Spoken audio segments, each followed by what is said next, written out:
கிழக்கு நியூஸ் நேயர்களுக்கு வணக்கம். நான் பத்ரி சேஷாத்ரி. இன்றைக்கு முதல்வர் ஜோசப் விஜய் விதி எண் 110 கீழ் நிறைய திட்டங்களை அறிவித்தார். அதில் எல்லா திட்டம் அதில் சூப்பர் திட்டம்லாம் இருக்குது. முக்கியமாக ஹெல்த் கேர் பற்றி அதுக்கு நான் பேசவே போகிறதில்ல. எந்த திட்டத்துக்கு மிக அதிகமான வரவேற்புன்னா எல்லா எம்எல்ஏக்களுக்கும் சிலவற்றை வாரி வழங்கினார். அதுக்கு அடுத்த ஒரு 10-15 நிமிஷம் பார்க்கணுமே, தட்டுன்னு தட்டுறான் நிறுத்தவே இல்லை. எம்எல்ஏக்களுக்கெல்லாம் தாங்க முடியாத சந்தோஷம். என்னென்ன கொடுத்தாரு? எல்லாருக்கும் ஒரு கவர்மெண்ட் கார், எல்லாருக்கும் கவர்மெண்ட்டே காரை வாங்கி அவங்களுக்கு கொடுக்கும். சரி, கார் மட்டும்தானா? இல்லை, அதுக்கு மேலே 75,000 ரூபாய் மாதத்துக்கு ஒரு அலவன்ஸ். இந்த 75,000 ரூபாயில் நீங்கள் ஒரு ஓட்டுநரை வைத்துக்கொண்டு அவருக்கு சம்பளம் தரலாம், பெட்ரோல் அல்லது டீசல் போட்டுக்கலாம், அதை பழுது பார்க்கறது அல்லது மெயின்டெனன்ஸுக்கு எவ்ரி ஃபியூ மந்த்ஸ் நம்ம ஒரு மெயின்டெனன்ஸ் பண்ணணும் இல்லையா, அதுக்கான பணமாகவும் சேர்த்து மொத்தமாக 75,000 கொடுத்துருவேன், நீ பார்த்துக்கோ அதுக்குள்ள அப்படின்னு. அதுக்கப்புறமா இந்த எம்எல்ஏக்கள் எல்லாம் தங்களுக்கு ஒரு உதவியாளரை நியமித்து கொள்ள ஒரு 25,000 ரூபாய் ஃபர்தர் அலவன்ஸ். ஆக மொத்தமாக இன்றைக்கு ஒரு காரும் மாதத்துக்கு 1,00,000 ரூபாயுமாக அலவன்ஸாக அனைத்து எம்எல்ஏக்களுக்கும், இந்த கட்சி அந்த கட்சி அப்படின்னு பாரபட்சம் இல்லாமல், நீங்கள் முதல் முறை எம்எல்ஏவா, ஏற்கனவே கார் வச்சுருக்கீங்களா அப்படிங்கிறதெல்லாம் இல்லாமல் ஸ்டாலினுக்கும் உதயநிதி ஸ்டாலினுக்கும் உண்டு, எடப்பாடி பழனிசாமிக்கும் உண்டு. விஜய் அவர் ஏற்கனவே தன்னுடைய சொந்த காரில் தான் வந்துட்டு இருக்காரு. மந்திரிகளுக்கெல்லாம் ஏற்கனவே உண்டு. ஆக்சுவலாக எதிர்கட்சி தலைவருக்கு கார் கொடுக்கறது உண்டு. ஸோ அவரை விட்டுருவோம், அவருக்கு ஏற்கனவே கொடுத்தாச்சு உதயநிதி ஸ்டாலினுக்கு. அதை அவர் பயன்படுத்துகிறாரான்னு தெரியல, பார்க்கல அந்த படம் இது வரைக்கும். நான் அவர் எந்த காரில் இறங்குறாரு அப்படின்னு பார்க்கல. இப்போ கே நேரு, ஏவா வேலு போன்ற ஊரையே தங்கள் பைக்குள் வைத்திருப்பவர்களுக்கும் உண்டு. இதை நிஜமாகவே கேட்ட ஜோதிமணி எம்எல்ஏ அவருக்கும் உண்டு. காட்டுமன்னார் கோவிலில் விடுதலை சிறுத்தைகள் கட்சி எம்எல்ஏவான ஜோதிமணி, தலித் தலைவர் இளைய பெருமாளுடைய காங்கிரஸில் மிக முக்கியமான தலைவராக இருந்தவர், அவருடைய குடும்பத்தில் வந்தவர், அவருடைய மகன். ஆனால் ஒரு பெரிய அளவுக்கு ரொம்ப ஒன்றும் வருமானம் இல்லாதவர். அவர் பட்ஜெட் சட்டப்பேரவை கூட்டத்தொடர் ஆகஸ்ட் 5ஆம் தேதி நடந்தது இல்லையா, அதில் 12ஆம் தேதி பேசிய அவர் ஜோதிமணி அவர்கள், நான் 250 கிலோமீட்டர் தொலைவில் இருந்து சட்டப்பேரவைக்கு வரேங்க, என்கிட்ட வாகனம் எதுவும் கிடையாது, மேலும் என்கிட்ட ஒரு உதவியாளரை வச்சு ஊதியம் கொடுக்குற அளவுக்கும் பணம் இல்லை அப்படின்னு சொல்லியிருக்காரு. இதெல்லாம் ரேர் இன்ஸ்டன்ஸ் ஆஃப் உண்மை. ஏன்னா அவருக்கு முதல்ல அவர் எம்எல்ஏவாக நிற்க வைக்க போகிறாங்களாங்கிறதே தெரியாது. திருமாவளவன் அந்த தொகுதியில் நிற்கதாக கிட்டத்தட்ட பேச்சு எல்லாமே முடிவடைஞ்ச நிலையில் திமுக தரப்பிலிருந்து பல்வேறு வகைகளில் அவருக்கு அழுத்தம் தரப்பட்டு நீங்கள் நிற்காதீங்கன்னு சொன்னதுக்கு பிறகு அவர் யாரையாவது அந்த இடத்துக்கு ஐடென்டிஃபை பண்ண வேண்டியிருந்தது. அவர் ஜோதிமணி அப்படின்ட்டார். ஜோதிமணிக்கே தெரியல. ஆமாங்க சொல்கிறாங்க, ஏதோ டிவியில் போட்டாங்க, நான் ஏற்கனவே காங்கிரஸ் கட்சிக்கு மனு கொடுத்துருக்கேங்க சென்ற தேர்தலில் அப்படின்னு சொன்னார். அதுக்கப்புறமா அவர் நிற்க வச்சு அவர் ஜெயிச்சிட்டார். 8 இடங்களில் 2 இடங்களில் தான் விடுதலை சிறுத்தைகள் ஜெயித்தனர். ஒன்று வன்னியரசு, இன்றைக்கு அவர் அமைச்சராக இருக்கிறார்.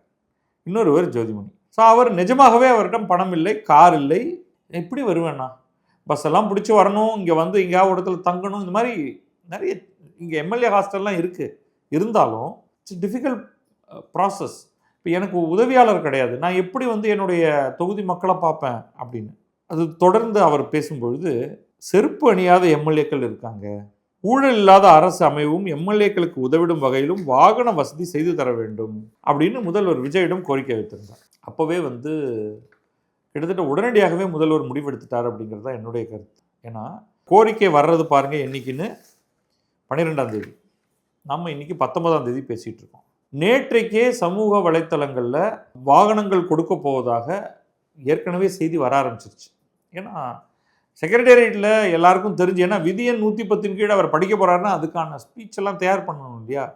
அப்போ இது நேற்றைக்கே கிட்டத்தட்ட எல்லாருக்குமே தெரியும். அதுக்கு ஆதரவாகவும் எதிராகவும் கமெண்ட் எல்லாம் வர ஆரம்பிச்சது. முதல்ல நான் பார்க்கும்பொழுது எனக்கு ஆச்சரியமாக இருந்தது. உண்மையிலேயே ஒரு எம்எல்ஏ கேட்ட உடனே அனைத்து எம்எல்ஏக்களுக்கும் இந்த வண்டியை தர்றது அப்படிங்கிற ஒரு முடிவை எடுத்திருக்க முடியுமான்ட்டு. பட் ஆக்சுவலாக எடுத்திருக்காரு, அதுதான் முக்கியம். எடுத்து அவர் இன்னைக்கு பேசுகிறார். முதல்வர் ஜோசப் விஜய் விதி எண் 110 கீழ் பேசும்பொழுது என்ன சொல்றாருன்னு பார்ப்போம். அனைத்து சட்டப்பேரவை உறுப்பினர்களுக்கும் வாகனம் வழங்கப்படும். வாகன ஓட்டுநர் எரிபொருள் வாகன பராமரிப்புக்கு மாதந்தோறும் ரூபாய் 75,000 வாகன படியாக வழங்கப்படும். அது மட்டுமின்றி சட்டப்பேரவை உறுப்பினர்களின் பொருளாதார சுமையை குறைத்து கடைக்கோடி மக்களுக்கு லஞ்ச லாவண்யமற்ற நேர்மையான மற்றும் வெளிப்படையான நிர்வாகத்தை அளிக்கவும் இது உதவும். எம்எல்ஏக்கள் தங்களது தொகுதி சார்ந்த பல்வேறு பணிகளை மேற்கொள்ள ஏதுவாக ஓர் உதவியாளரை நியமித்துக் கொள்வது அவசியம் என கருதப்படுகிறது.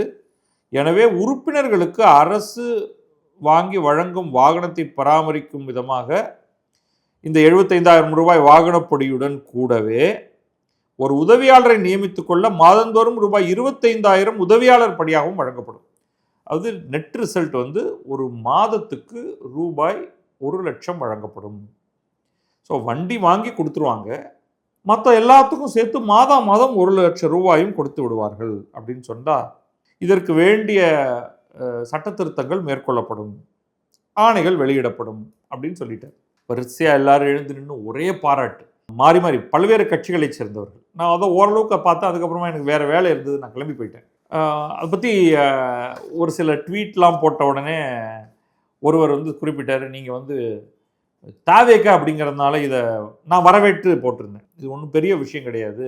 ஓவரால் காஸ்ட் நான் அப்ராக்சிமேட்டாக எல்லாருக்கும் இன்னைக்கு வண்டி வாங்கி தரதுனாலே இனோவா தான் கொடுக்கணும், அதுக்கு மேலே அதுக்கு கீழெல்லாம் போக முடியாது. உள்ள ஒரு 7 பேர் உட்காந்துக்கிறதுக்கு ஏற்ற மாதிரி அதுதான் அரசியல் வாகனம். அது வேணா வேறு பிராண்டு கிட்டத்தட்ட அதே மாதிரி இருக்கிற மாதிரி ஒரு பிராண்ட் அப்படின்னா ப்ராபப்ளி 20,000 25 லட்சம் ரூபா, நான் ஒரு குத்துமதிப்பாக சொல்கிறேன். 20 லட்சம் அப்படின்னு போட்டாலே நான் 234 பெருக்கி போட்டேன். ஆக்சுவலாக இன்றைக்கி முதல்வர், அமைச்சர்கள், எதிர்க்கட்சி தலைவர் இவங்களுக்கெல்லாம் ஏற்கனவே இந்த வசதிகள் கொடுக்கப்பட்டு விட்டன. டிரைவரும் காரும் சேர்த்தே அரசே கொடுத்துருச்சு. அப்போ நம்ம ஒரு 200 பேருக்கு வாங்கித்தரணும். இப்போ 200 பேருக்கு இன்டூ 25 லட்சம் அப்படின்னு போட்டாலுமே இது ஒன் டைம் 50 கோடி ரூபா தான், அதுக்கு மேலே கிடையாது இது. ஸோ 50 கோடி ரூபா ஒன் டைம் பர்ச்சேஸ். அதுக்கப்புறமா அமைச்சருக்கான ஒரு அலவன்ஸ் அப்படின்னு ஒன்று இருக்கும் அப்படிங்கிற ஒரு நம்பிக்கையில் அமைச்சர்களுக்கு இது ஒத்து வராது.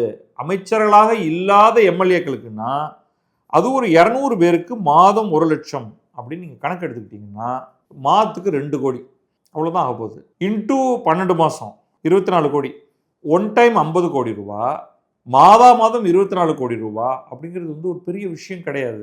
தமிழ்நாடு போன்ற கிட்டத்தட்ட 4 லட்சம் கோடி ரூபாய்க்கு மேற்பட்ட பட்ஜெட்டை ஹேண்டில் பண்ணுறதுக்கு இது நீங்கள் ஒப்பீட்டளவில் அஃப்கோர்ஸ் இதோட இன்னொன்று ஞாபகம் வச்சுக்க வேண்டியது என்னென்னா, இந்த எம்எல்ஏக்கள் அனைவருக்கும் மாத ஊதியமாக 1,05,000 ரூபாய் இப்பொழுதே வழங்கப்படுகிறது. இது அதுக்கு மேலே அந்த 1,00,000 ரூபாய் அவர்களுடைய சொந்த ஊதியம். அது அவங்க அதிலிருந்து செலவு பண்ண ஆரம்பித்தாங்கன்னா அவங்களால கார் வாங்க முடியாது. கார் இல்லாதவர்கள் கார் வாங்க முடியாது, பெட்ரோல் போட முடியாது, கட்டுப்படியாகாது, ஓட்டுநர் வைத்துக்கொள்ள முடியாது, உதவியாளர் வைத்துக்கொள்ள முடியாது. இது நியாயமான ஒரு பிரச்சனை. அப்போ எது நியாயமோ அதை ஏற்றுக்கொள்ள வேண்டும். ஒரு ஒப்பீட்டளவில் பார்த்தீங்கன்னா சிங்கப்பூர் ஸ்பெசிஃபிக் உதாரணத்துக்காக தான் நான் அதை சொல்கிறேன். ஏன்னா லீ குவான் யூ பல இடங்களில் சொல்லியிருக்காரு, நாங்கள் எங்களுடைய எம்பிக்களுக்கு கணிசமான சம்பளம் கொடுக்குறோம், அது நேஷ்னல் ஆவரேஜை விட பல மடங்கு அதிகமாக நாங்கள் சம்பளம் தரோம். ஏன்னா சம்பளம் அலவன்ஸ் எல்லாம் சேர்த்து, ஏன்னா அவர்களிடமிருந்து நாங்கள் அந்த லெவல் ஆஃப் இன்டெகிரிட்டியை எதிர்பார்க்கிறோம் அப்படின்னு அவர் பேசியிருக்காரு. கரஸ்பாண்டிங்லி அவர்கள் ஏதேனும் தவறு செய்தால் அதற்கான பனிஷ்மெண்ட்டும் ரொம்ப ஹெவியாக இருக்கும். சிங்கப்பூரில் இன்றைக்கு கிட்டத்தட்ட 192,000 சிங்கப்பூர் டாலர் அவங்களுக்கு ஆனுவல் அலவன்ஸாக கொடுக்கப்படுகிறது. 1,92,000 அது அந்த ஊர் பணம். அதை நம்ம இப்போ கன்வெர்ட் பண்ணிலாம் பார்க்காதீங்க. அதே நாட்டில் ஆவரேஜ் வருமானம் என்பது சுமார் $75,000 ஆண்டு வருமானம். அப்போ கிட்டத்தட்ட 2.5 மடங்கு அதிகமாக கொடுக்குறாரு. நேஷ்னல் ஆவரேஜை விட 2.5 மடங்கு அதிகமாக கொடுக்குறாரு. அதே இது அங்கே மினிஸ்டராக இருக்கீங்கன்னா, மினிஸ்டருக்கும் எம்பிக்கும் மினிஸ்டருக்கும் எம்எல்ஏக்கும் ஒரு பெரிய வித்தியாசம் இருக்குது. ஒரு எம்எல்ஏ என்பவர் வெறும் ஒரு லெஜிஸ்லேட்டிவ் பவர் தான் அவருக்கு இருக்குது. மினிஸ்டர் எக்ஸிக்யூட்டிவ் பவர் வந்துடுது அவருக்கு. இப்போ அவருடைய துறை சார்ந்த பல்வேறு திட்டங்களை அப்ரூவ் பண்ணுவது அந்த மினிஸ்டர் தான். அந்த இடத்துல தான் ஊழலுக்கான ஆரம்பமே இருக்குது. ரொம்ப கவனமாக யோசிச்சு பார்த்தீங்கன்னா, இப்போ மின்மாற்றி ஊழல் செந்தில் பாலாஜி சென்ற ஆட்சியில் ஈடுபட்டது ஏதோ அதுக்கான ரெய்டெல்லாம் நடந்துகிட்டு இருக்கு. மின்மாற்றி வாங்கணும் அப்படின்னா செந்தில் பாலாஜி சொன்னால் தான் வாங்க முடியும். நம்ம சென்ற ஆட்சியை சொல்கிறேன். அப்போ அவர் நேரடியாகவே பேசலாம், நேரடியாக பேசலாம், உதவியாளரை வச்சு பேசலாம், டி நகர் மாதிரி ஒரு இடத்துல ஆஃபீஸ் போட்டு பேசலாம். அதெல்லாம் பல்வேறு மினிஸ்டர்கள் பல்வேறு மெத்தடுகளை கையாண்டுருக்காங்க. டெண்டர் தரேன், எனக்கு எத்தனை % அப்படின்னு அந்த ஊழலை செய்யக்கூடிய இடத்தில் அமைச்சர்கள் இருக்கிறார்கள், அதிகாரிகளும் இருக்கிறார்கள். அமைச்சருக்காக அதிகாரிகள் செய்யலாம், அமைச்சர் வாங்காவிட்டாலும் அதிகாரி வாங்கலாம், அதிகாரி வாங்காமல் அமைச்சர் வாங்கலாம், 2 பேரும் சேர்ந்து கொள்ளையடிக்கலாம். நம்ம எல்லாத்துக்குமான வாய்ப்புகளை இது வரைக்கும் ஏற்படுத்தி கொடுத்துருக்கோம். இப்போ திடீர்னு நம்ம ஊழல் கூடாது அப்படின்னு விஜய் கேட்குறாருன்னா நியாயமாக கேட்பாங்க. எங்க காரே ஓட்டுறதுக்கு வழி இல்லைங்க, நீங்கள் காசு வாங்கக்கூடாதுங்கிறீங்க, 1 லட்ச ரூபா சம்பளம் கொடுக்குறீங்க, அதை வச்சு நான் என்னங்க பண்ணுவேன் என்று அமைச்சர் மற்றவர்கள் கேட்கலாம். இப்போ அதுக்கு தான் உங்களுக்கு நீங்கள் உங்களுக்கு உதவியாளர் வச்சுக்கலாம், ஆஃபீஸர் ஆன் ஸ்பெஷல் டியூட்டி வச்சுக்கலாம், ஒரு டிபார்ட்மெண்ட்டுக்கு என்று பணம் இருக்கிறதா, அதை வைத்துக்கொண்டு நீங்கள் சில செலவுகளை சமாளிக்கலாம். ஆனால் ஊழல் நடந்தால், விதி எண் 110 கீழ் ஊழல் நடந்தால்லாம் சொல்ல மாட்டார். அது அவர் மனதில் அதுதான் இருக்கு என்று வைத்துக்கொள்ளலாம். எம்எல்ஏ எடுத்தீங்கன்னா அவங்களுக்கு எக்ஸிக்யூட்டிவ் பவர்ஸ் கிடையாது. இதுதான் உண்மை. அவர்கள் எப்பொழுது பணம் அடிக்க முடியும் என்றால் ஒரு அமைச்சரோடு கூட்டு சேர்ந்து கொண்டால் தான் கொள்ளையடிக்க முடியும். கே நேரு இடி ஃபைல்ஸ் இருக்கு இல்லையா, ஒரு பெரிய கடிதம், அதில் அதற்கான நிறைய வாட்ஸ்அப் மெசேஜ் எல்லாம் இருக்குது. ஸோ அதெல்லாம் எப்படின்னா நீங்கள் ஒரு அமைச்சருடைய உதவியாளருக்கு, இந்த லஞ்சம் வாங்குறவருக்கு நீங்கள் ஒரு வாட்ஸ்அப் ஒன்று அனுப்பணும். அண்ணா, நம்முடைய நண்பர் ஒருவர், அவருக்கு ஒரு டெண்டர், ஒரு 5 கோடி 10 கோடி என்று ஏதாவது செய்து தர முடியுமா அப்படின்னா அந்த பக்கத்துலேருந்து உதவியாளர் கட்டாயம் பார்க்கலாமண்ணா அப்படின்னு அவர் அனுப்புவார். அந்த மாதிரி பண்ணி அதுக்கப்புறமா நீங்கள் அந்த டெண்டர் அவருக்கு கிடைத்ததற்கு பிறகு அவர் அதற்கு அமைச்சருக்கு லஞ்சம் கொடுக்கணும், பார்ட்டி ஃபண்டு தரணும், அதிகாரிகளுக்கு கொடுக்கணும். அதற்கு பிறகு அவர் ஒரு துளியுண்டு எம்எல்ஏக்கும் கொஞ்சம் கிள்ளி தருவார். அப்படியெல்லாம் நீங்கள் பண்ணுறதுக்கு பதில் இந்த மாதிரி நடந்தால் ஊழல் ஏன் செய்கிறாய் என்ற ஒரு கேள்வியாவது கேட்க முடியும். ரைட்டா? ஸோ இதை அடிப்படையாக வைத்து பார்க்கும் பொழுது எம்பிக்களுக்கு என்ன கொடுக்குறார்கள் அப்படின்னு பார்ப்போம். எம்பிக்களுக்கு சேலரி கிட்டத்தட்ட எம்எல்ஏ சேலரியோட கொஞ்சோண்டு தான் அதிகம். 1,24,000 ரூபாய் ஒரு மாதத்துக்கு எம்பிக்களுக்கு வருமானம். ப்ளஸ் அங்கே 75,000 ரூபாய் மாதத்துக்கு அலவன்ஸ் கொடுக்கிறார்கள். கார் கிடையாது இங்கே. காரில் கார்லேயும் தமிழகம் முன்னோடி கிடையாது. டெல்லி அசம்பிளியில் அனைத்து எம்எல்ஏக்களுக்கும் கார் கொடுத்துருக்கிறார்கள். டெல்லி 1ல் மட்டும்தான் நம்ம சர்ச் பண்ணி பார்த்ததில் நமக்கு கிடைச்ச தகவலில், வேறு எந்த மாநிலத்திலும் இது கிடையாது. டெல்லியில் கொடுத்துருக்காங்க.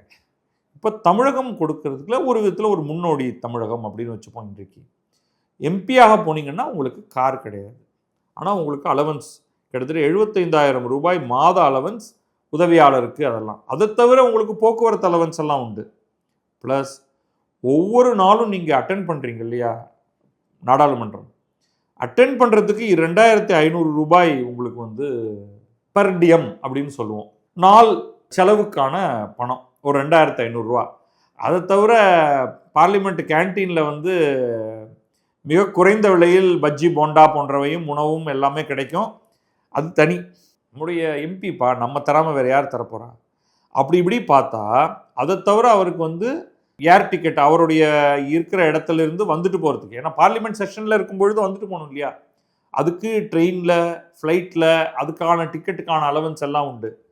எல்லாத்தையும் வச்சு பார்த்தா ஒரு ஆண்டுக்கு கிட்டத்தட்ட 35 லட்சம் ரூபா வரைக்கும் அலவன்ஸ் ப்ளஸ் சேலரி. எல்லாமே சேலரி கிடையாது, சேலரிங்கிறது சுமார் ஒரு 15 லட்சம் ரூபா அந்த மாதிரி ஏரியாக்குள்ளே வருது. மீதி எல்லாமே அலவன்ஸாக கிட்டத்தட்ட ஒரு 20 லட்சம் ரூபா உங்களுக்கு கிடைக்குது. தமிழ்நாட்டை பார்த்தா இப்போ 1,05,000 மாத சம்பளமும் 1 லட்சம் ரூபாய் அலவன்ஸும் ஒரு கார் பயன்பாட்டுக்கு ஒரு காரும் கிடைக்கிறது. அப்போ இதுதான் அதிகமாக ஒரேடியாக மேலே போயிட்டாங்களான்னா தேடி பார்த்தா 2-3 விஷயம் நமக்கு கிடைக்குது. தெலுங்கானா எம்பிக்களுக்கு கிட்டத்தட்ட 2.5 லட்சம் ரூபாய் சம்பளமாகவும் அலவன்ஸாகவும் கொடுக்கப்படுகிறது. மகாராஷ்டிராலையும் கிட்டத்தட்ட இந்த ரேஞ்சில் கொடுக்குறாங்க. இது நடுவில் சென்ற ஆட்சி இருக்கும் பொழுது ஒடிஷாவில் இப்போ ஆட்சி மாற்றம் வந்துருச்சு. அவங்க ஏதோ சுமார் 1 லட்சம் ரேஞ்சுக்கு வாங்கிட்டு இருந்ததை 3.75 லட்சம் அப்படின்னு சொல்லி உயர்த்தி அவங்க அசம்பிளியில் இந்த மாதிரி விதி எண் 110 மாதிரி ஏதோ ஒன்று அங்கே அறிவிச்சிட்டாங்க. எம்எல்ஏக்களுக்கெல்லாம் ரொம்ப சந்தோஷம். ஆனால் மக்களுக்கு கடுப்பாயிருச்சு.